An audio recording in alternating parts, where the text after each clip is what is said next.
Magandang araw mga ka-solar! Welcome back to Top Solar Field. Sa video ito, papakita natin ang mga integrated solar lights na plastic ang casing. Ano ba pinagkaiba nito sa aluminum ang casing at ano ba itong plastic ang casing? So sa box na to makikita nyo, ito ay 60 watts at IP65. Ang ibig sabihin ng IP65 ay pwedeng maulanan pero di pwedeng malubog. Ibig sabihin din ay maganda yung casing niya at dust free. So yan yung itsura niya. Yan, may solar panel sa likod at sa harap naman ay yung ilaw niya mismo at may kasama tong remote. At syempre kasama na rin yung kanyang pole. Ito ay pwedeng ikabit sa wall at or i-screw sa kung magpapagawa kayo ng poste. Pwede. Pero kailangan yung bumili ng U. May kasama rin tong apat na tornilyo na kasama sa package pag binili nyo. Okay, so kung interested kayo dito, meron kaming link sa Shopee para mabili nyo to. Okay mga ka-solar, ang ilaw na to ay hindi siya talaga pang 12 hours na full on blast na iilaw. Okay, this is made for mga 10 hours below na full hours na full lights, full on power na lighting. Okay, pero meron tong motion sensor. So kung mas gusto niyo yung ganun, kasi minsan gusto natin yung pag may dumaan lalakas siya, so para mapapansin nyo kung may dumaan o hindi. So yan, so kung ganun ang gagawin nyo, mas tatagal yung kanyang battery. So ayan, tingnan natin. Ayan, buksan natin ngayon. Ayan, mahirap buksan pag isa lang yung gamit mong kamay at yung isa ay ginagamit mo pang record. Ayan, so nahirapan akong tanggalin siya.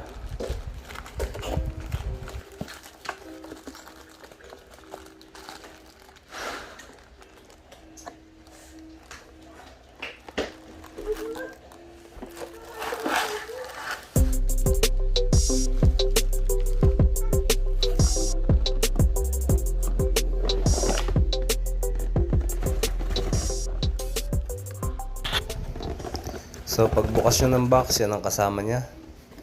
Yung mismong ilaw, yung integrated light, yung ilaw, kasama yung solar, at remote na may battery. So yan yung battery niya. Syempre low quality lang yan. Ito yung remote niya, universal naman. Actually yung remote niya iba-iba yan per ilaw, kaya huwag nyo wala rin. Yan yung ilaw niya. Okay, tapos meron yan ditong yan, motion sensor, on off button niya. At yan yung sensor niya.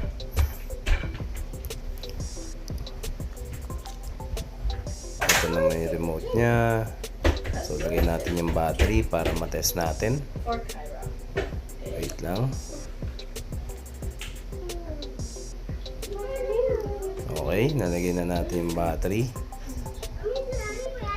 Yung mga gantong ilaw, sa pag-una yung binuksan, hindi pa yan kagad gagana. Bakit?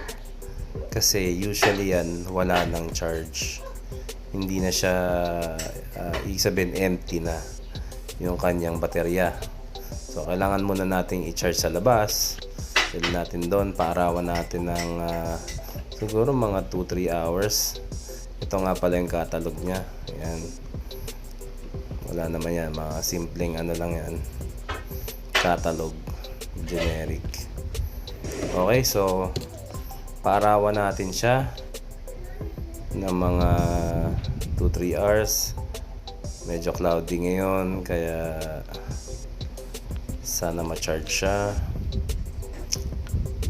So ito yung solar panel niya. Polycrystalline ang ginamit dito. Okay, so kung i-on nyo siya, ayaw nyo talaga mag-on. So kailangan talaga siyang i-charge. So kahit anong pindot ko yan, walang reaction. Okay, so iwan muna natin siya mga 4 hours. Yan. Tapos balikan natin. Okay. O ayan, nilabas ko na rin yung isa, yung 120 watts. So kung makikita nyo, ayan, mas malaki yung panel niya kaysa dito sa 60 watts. Ayan, sukatin natin. Ayan, mga 2.5 dipa ng kamay ko. Yung 120 watts. Ito naman isa ay a little less than 2 na dipa. O dangkal. Dangkal pala. Dangkal. So parawan natin mga 3-4 hours. Okay, tapos balik tayo. Okay, yan. Oo nga pala, itong frame niya, yan, plastic yan. Plastic yan, paikot. Plastic yan, tapos may sealant lang yan, nakasealant. Yung panel yan, nakasealant yan. Kaya hindi pinapasok ng tubig yan. Yan. Paikot yan, nakasealant. So, yan yung panel niya, polycrystalline yan. Tapos ang frame niya, plastic.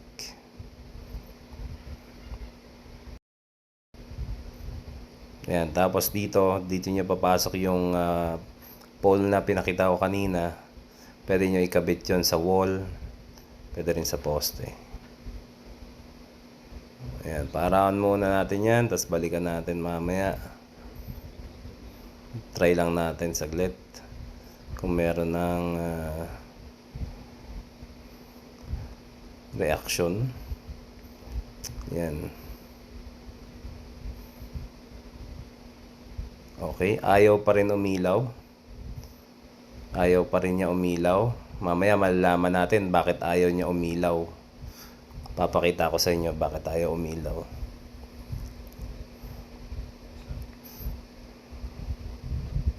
Try natin yung kabila kung ganun din siya.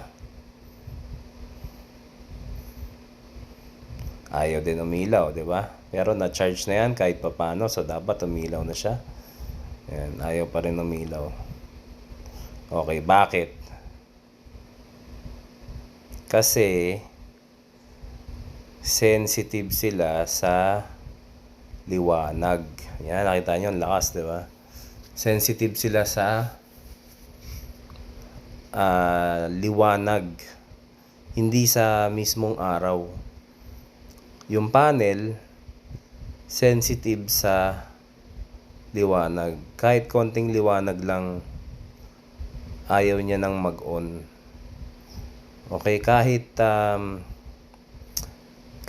yung ilaw lang ng ilaw, yung normal na ilaw ng bahay, pag nilagay nyo itong klaseng integrated light na to sa ilalim ng ilaw, iisipin niya umaga pa rin. So hindi siya mag-on. So ayan, nakita nyo, nag-automatic na. Pag nagkaroon ng motion, lalakas siya. So ganyan ang function niya. So ayan, tandaan nyo lang na itong klaseng ilaw na to, sensitive sa liwanag.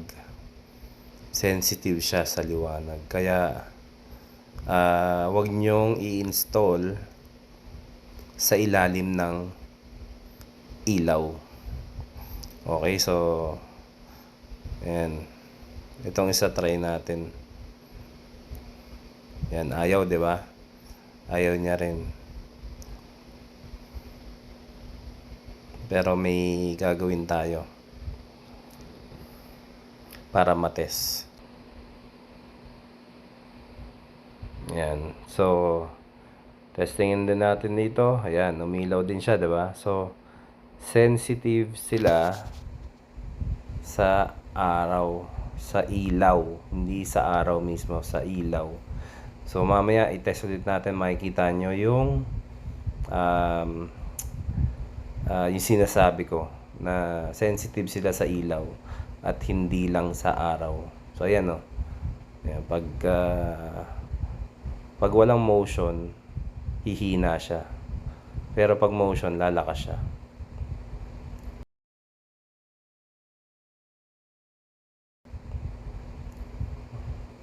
Okay, so yan. Itong dalawan to, hintayin natin kung iilaw sila.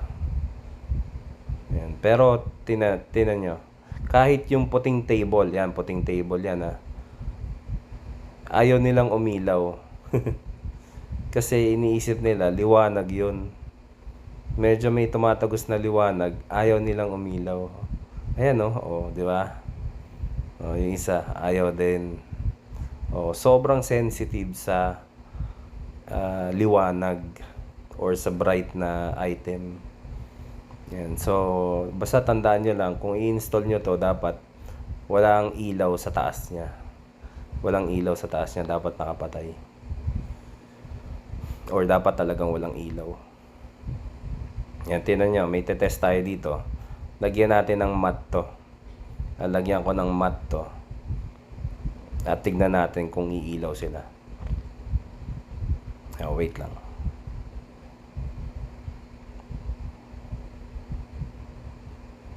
Yan, okay, so ito yung mat na nakita ko.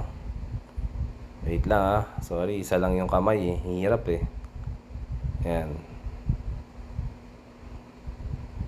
See? Umilaw na kaagad. Umilaw na. 'Di ba?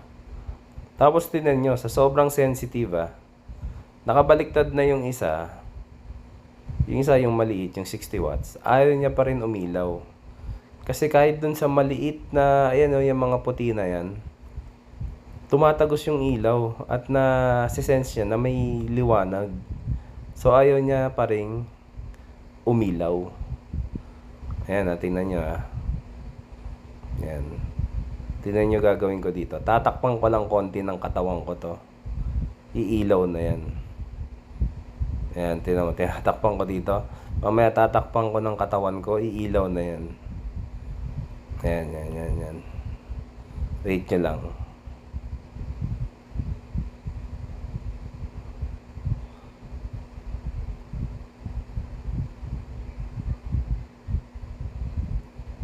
Ayan yung araw. Palubog na. Nakatalikod pa yan. Pero ayaw nyo umilaw. Pero tingnan nyo.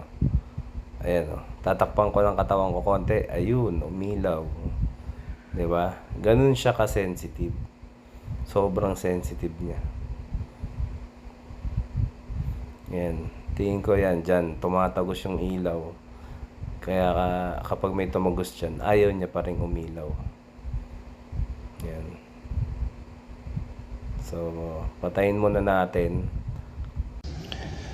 Okay mga kasolar, medyo gumagabi na. So, we're just waiting. Gamitin natin is induction. Induction is using the motion sensor. Okay, so you can also do 2 hours, 4 hours, 6 hours, and then always. Okay, same with this one. So pag dumilim na, video natin. Okay, itong light na to, they're not made to last for 12 hours or more. They're built for 10 hours or less. Kaya merong motion sensor kasi tinitipid niya yung battery. So ang ginagawa niya, 50% ihina siya. Pag may dumaan, pag nagkaroon ng motion, lalakas siya to 100%. Same with this one. So may tignan natin. Gusto ko rin malaman kung nakaka-affect yung ilaw na galing sa iba para hindi siya mag-turn on. So mamaya check natin kung magta-turn on siya o hindi. Okay? Bye. Okay guys. So ito umilaw na. Ayan, maganda yung ilaw niya. Pero pansin nyo itong isa, hindi pa siya umilaw. Diba? So ibig sabihin, sensitive siya dun.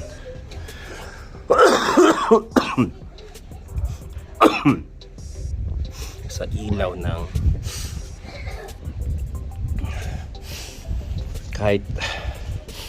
ilaw lang, hindi siya mag-on. Oh, umilaw siya nang binaliktad. So, kung bibili kayo nito, huwag nyo ilagay sa ilalim ng may ilaw dahil hindi siya mag-on. Ayan, oh, patay ka agad. Nailawan lang nun, patay ka agad. Itong isa,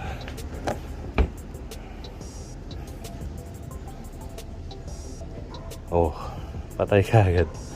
Basta may ilaw, patay sila kagad. Yun. So, tama nga in theory.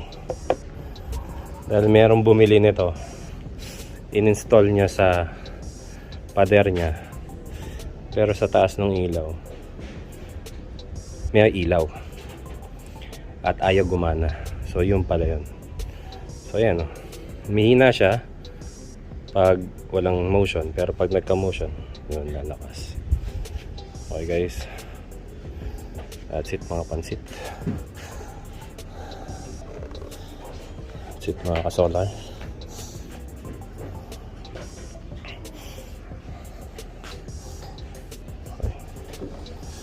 Patay na natin and try natin install.